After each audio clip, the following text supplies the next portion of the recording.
With the reveal and the release of the new Valkyrie evolution, I think it's about time to take a look back on the game-changing and pretty controversial feature that is card evolution. Card evolution is a feature that allows you to take one of your cards in a deck and upgrade, or in this case, evolve, its stats and add new attacks or features to the troop. For example, the evolved barbarians gain a rage boost each attack. The evolved firecracker splits its attack, leaving a damaging effect on the ground. And the skeletons multiply after hitting a troop or a building.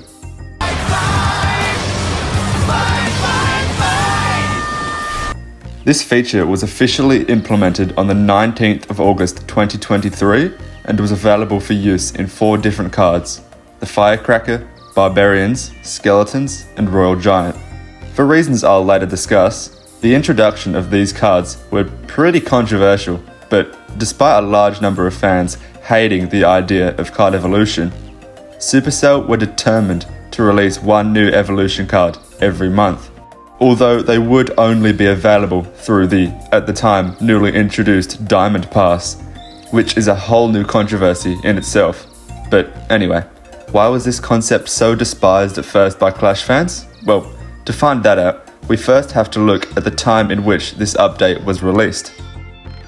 In the very same season these cards were introduced, Supercell released an even more controversial feature into the game, Level 15. The Level 15 update was absolutely catastrophic for the Clash Royale community, and saw the game losing tens of thousands of players within days of its announcement, for one simple reason: you absolutely had to pay money to obtain level 15 cards. Even nowadays, it's almost impossible to max out a deck as a free-to-play player thanks to the limited amount of elite wildcards used to upgrade a card to level 15 you could receive per season. Just imagine how hard it was back then to even level up a single card to max level. But how does this affect how controversial the concept of evolution was? Well, this is because people weren't actually mad at the idea of evolution cards. They were, however, mad at its execution. Evolution cards were released in an absolutely broken state, and therefore were vital to a person looking to compete in the game competitively. This would be completely fine if the cards could be used by everyone, but that wasn't the case, since you had to either pay money through offers in the store, or wait months to fully buy one from the season store to obtain your first evolution.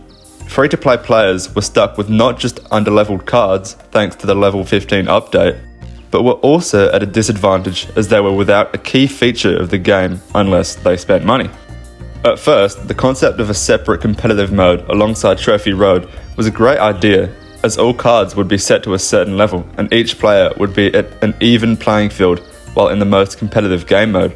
But now it was near impossible to reach the top of the leaderboard without an evolution card, thanks to how broken they were.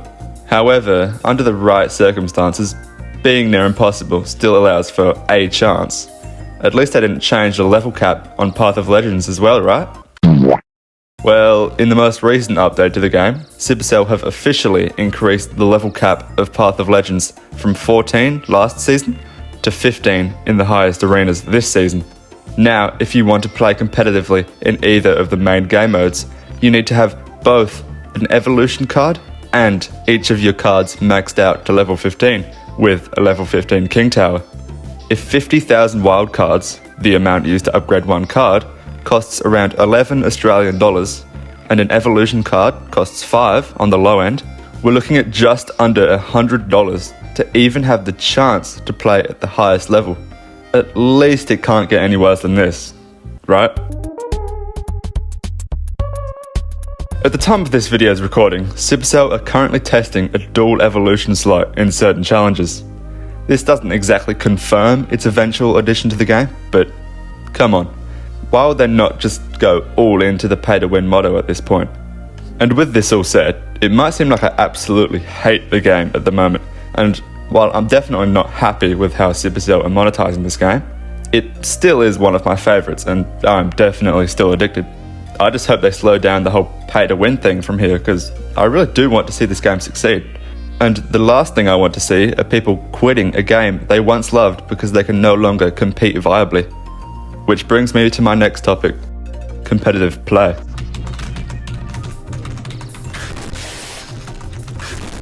Like I've said previously, evolution cards play a huge role in the competitive side of the game. They're an absolute difference maker in the game and can single-handedly define metas and strategies for the top percentage of players. One of the competitive benefits of evolution cards, arguably, is that they require a lot more skill from both players in the game.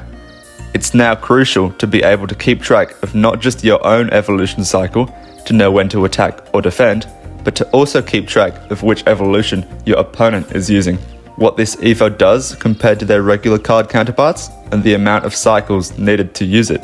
This brings a lot more focus and precision as well as matchup possibilities to the highest level of Path of Legends. But not all players like having to learn all these new mechanics and calculations. And this being paired with the fact that you have to buy evolutions with real money, leaves a large amount of players who once loved the competitive side of the game burnt out. Because some people just can't keep up to the changes of all the game's fundamentals. If you look at every other competitive game out there, shooter games specifically, competitive play is built more around a player's skill and how they can improve their aiming or their movement, because these things will always be necessary fundamentals in these games. In Clash Royale, you tend to focus less on how good you are at the game and more on how you can benefit from the meta or how you adjust to these new features like evolution. With that being said, I still believe the concept of evolution is a nice addition to the competitive side of the game. However, the fact these cards are so hard to obtain for the average person looking to use them to compete leaves both myself and a large portion of the fanbase wanting less from Supercell, because they can never seem to implement a cool new feature without diminishing it completely in one way or another, which, in the grand scheme of things, really isn't a good look for the future of Clash Royale. But what do you think? Are you fine with the changes Supercell have been making to the game recently? Are you upset with them? Or do you really just not care and appreciate the game for what it is? Let me know in the comments. Besides that, leave a like if you enjoyed, subscribe if you want to help out the channel, stick around for more, and I'll hope to see you soon.